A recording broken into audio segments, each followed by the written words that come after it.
guys, today we are going to be doing this AP Chem problem. Okay, so it says write the expected ground state electron configuration for the following. The element with a 1 unpaired 5p electron that forms a covalent compound with fluorine. So we're just going to start with A. So it says the element with 1 unpaired 5p electron, which basically gives it and tells us where it's going to be located. So we think, and this is also important, that forms a covalent compound with fluorine. Now I go here and I look at my periodic table. So it says 5p electron, which means it's gonna be in a 5p orbital, which means I'm gonna go down 5, so 1, 1, here I'm starting with a 1, right? Let me use my laser.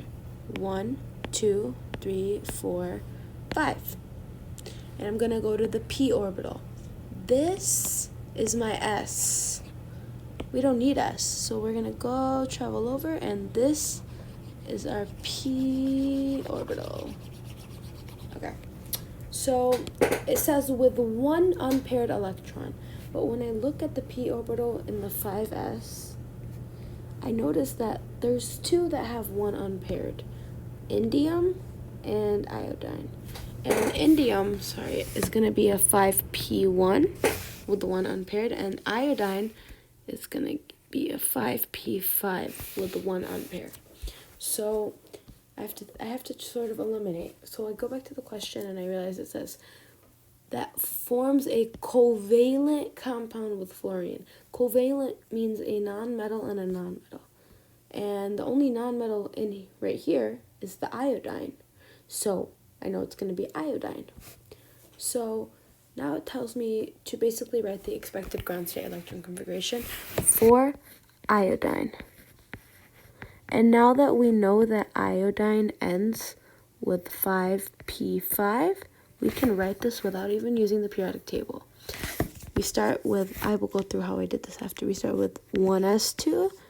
This is based off memory. 2s2, 2p6, 3s2, 3p6, 4s2, 3d10, 4p6, 5s2, 5d10, 5p5. This is our electron configuration, and when I go over here, okay, we start here. 1s2, 2s2, 2p6, 3s2, 3p6, 4s2, 3d10, 4p6, 5s2, 4d10. Now we're at the 5p block. 5p1, 2, 3, 4, 5. 5p. This is your answer for A. Now we are going to go to B. The B says, let's just erase this to not confuse anyone. Oh no. Oh shoot, I didn't mean to do that. I didn't think about the fact that I have this little arrow right here when I was highlighting, so we're gonna do this.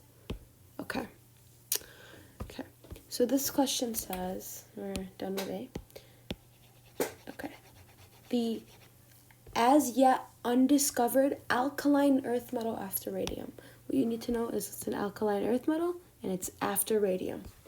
So after radium, radium is right here. An alkaline earth metal is anything in this row, right? So it can't be like right after as in RF, but when they say an alkaline earth metal, it means it's going to be right under. So we have to consider what's going to come after radium. So 118 is right here, so we know that it's going to be an s2 orbital, and this is s1, and if that's 118, this is 119, which makes radium 120. So basically, we are doing the electron configuration for element 120. And we're going to do the noble gas configuration for this alkali earth metal. So noble gas configuration means you use the noble gas that precedes it. So it's going to be right here, right? Basically, theoretically. And our noble gas is radon. So we are going to write our radon in brackets. Let me put it in a pencil. B, radon, and go back, look at it.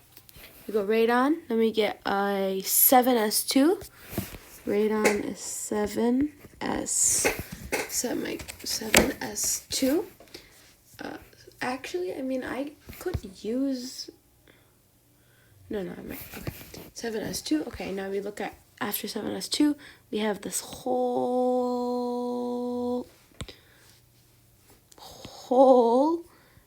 S block. Then we have our D block. So we're going to go from 7s2, and we know that in our F block drops 2, our shells. So 5F14, we took the whole one. Then we're going to go up to 6D10, because we know that D is one less shell than penis. Then, after we're done with our D10, which basically leaves us right here, by the way, we go to our 7P6, which is all of this.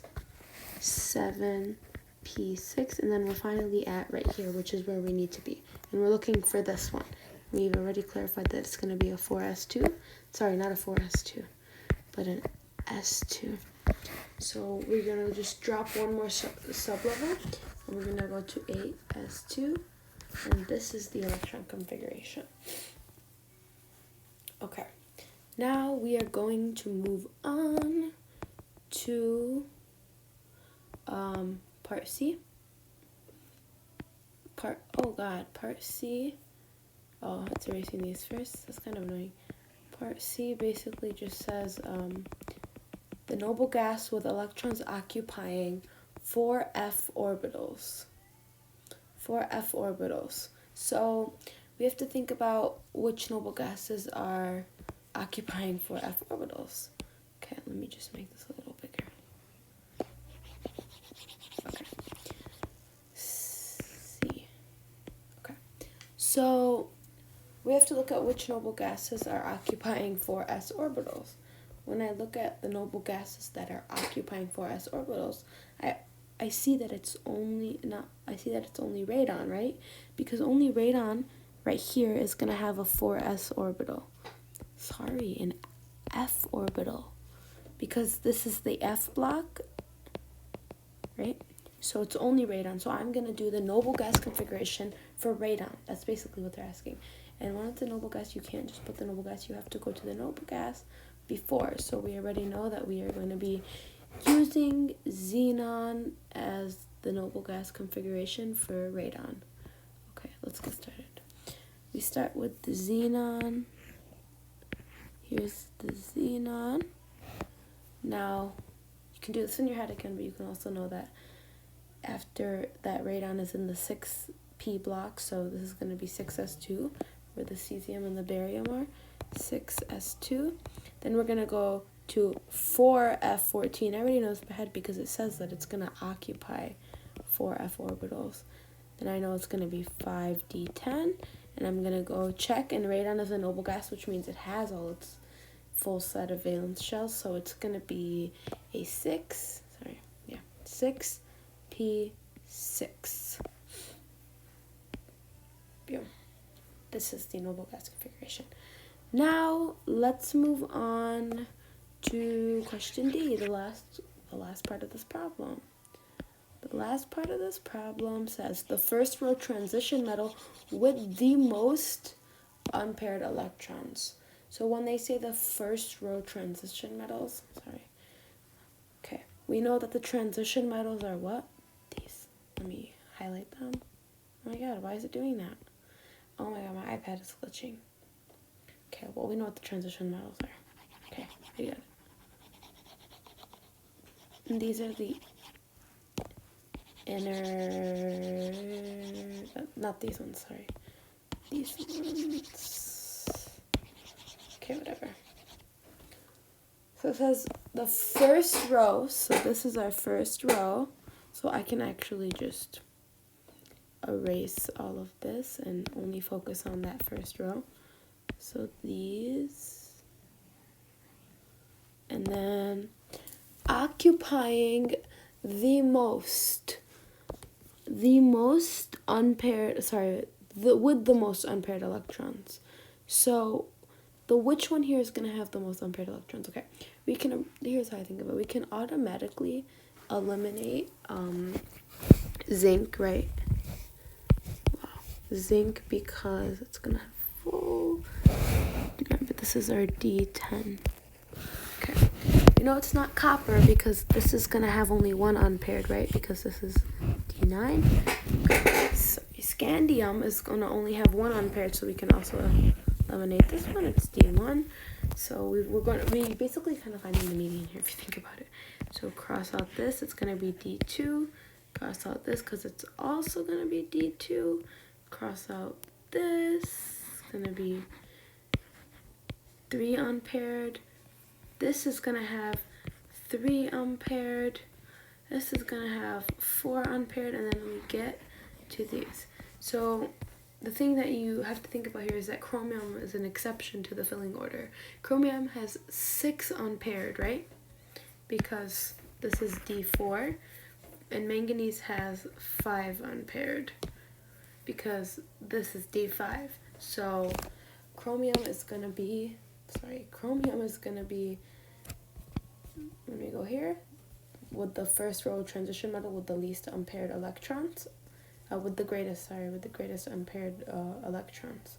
Okay, so we're going to go write the noble gas configuration. Are we writing the noble gas configuration? Yep, okay.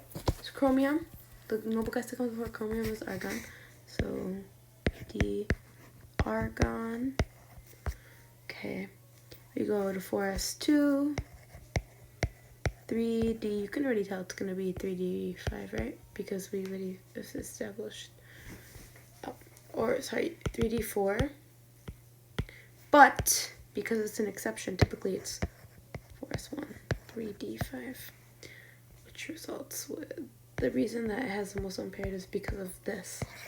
Leaving this many unpaired electrons, rather it be like this. Here's my s orbital, 1, 2, 3, 4, 5. This leaves the max number of unpaired electrons, because this right here would not be actually chromium. When you think about it, the 4 unpaired, it would be a different element in the first row. Okay.